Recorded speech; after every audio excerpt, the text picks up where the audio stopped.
Hello అండి, నమస్తే. Welcome back to my channel Vanaja creations. ఇదైతే కరీంనగర్ గీతా భవన్ చౌరస్తా ఉంది కదా, అక్కడ ఉండే మల్టీపర్పస్ పార్క్ అండి.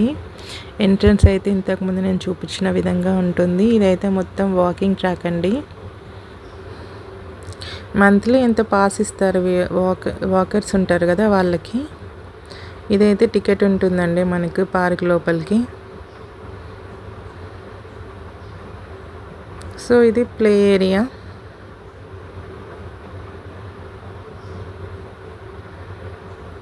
ఇది 100 ఫీట్ జెండా అసలు తెలుసా, కానీ దానికి జెండా లేదు, ఎందుకో రీజన్ అయితే తెలియదు నాకు. శ్రీహాన్ అయితే ఇక్కడ ఉయ్యాలుగుతున్నాడు, వాడికి అసలు కంఫర్ట్గా లేదు అది. ఈ పక్కన ఎల్లో కలర్ ఏమో చిన్న పిల్లలకి, అందులో కాళ్ళు పెట్టి కూర్చోబెట్టాలన్నమాట, 1 ఇయర్ బిలో పిల్లలకి అది. ఇదే అండి హైయెస్ట్ జెండా హైట్ ఉంది కరీంనగర్లో, కానీ దానికి జెండాను తీసేశారు. రీజన్ అనేది నాకు తెలీదు. అంతకుముందు అయితే ఫ్లాగ్ మంచిగా ఎగిరేదండి గాలికి, చాలా మంచిగా అనిపించేది. మేము వెళ్ళినప్పుడైతే దానికి జెండా లేదు. ఇంక ఇది ఓపెన్ జిమ్ అంటారు కదా, అట్లాంటిది కూడా ఉంది పార్క్ లోపల. శ్రీహాన్ అయితే అన్నీ ట్రై చేశాడు. ఆ తర్వాత దీంట్లో ఎక్కాడు, రౌండ్ రౌండ్ తిరుగుతున్నాడు. కళ్ళు తిరుగుతున్నాయని చెప్పేసి ఆపమన్నాడు. అదైతే మళ్ళీ ఉయ్యాలకి పోయి మళ్ళీ ఉయ్యాలు ఊగుతూనే ఉన్నాడు. అసలు ఉయ్యాలకి కాంపిటీషన్ ఎక్కువ ఉంది అక్కడ. మాకు ఇంటి దగ్గర అసలు ఏవి పార్క్స్ లేవండి. ఇక మళ్ళీ గీతా భవన్ లేకపోతే ఉజ్వల పార్క్ అవి ఉన్నాయి కదా, మళ్ళీ అక్కడికి వెళ్ళాలి డ్యామ్ దగ్గరికి. ఇంకా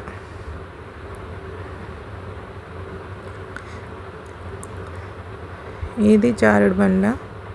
ఇందులో 4 ప్లేసెస్లో ఉన్నాయండి ప్లే ఏరియాలో, ఎక్కడైనా ఆడుకోవచ్చు. అక్కడ అన్ని ప్లేసెస్లో ఉయ్యాల, జారుడు బండ అవి మాత్రం కామన్. నెక్స్ట్ వీటికి టికెట్ అండి.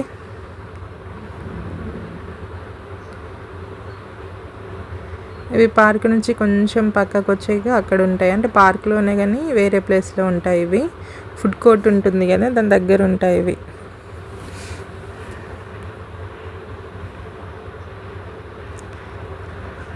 చూడండి 2-3 ఉన్నాయి. ఇక్కడ టికెట్ తీసుకోవాలి, ఒక అతను ఇస్తున్నాడు కదా, అక్కడ టికెట్ తీసుకుంటే పిల్లలు ఇందులో ఎక్కి ఆడుకుంటారు అన్నమాట.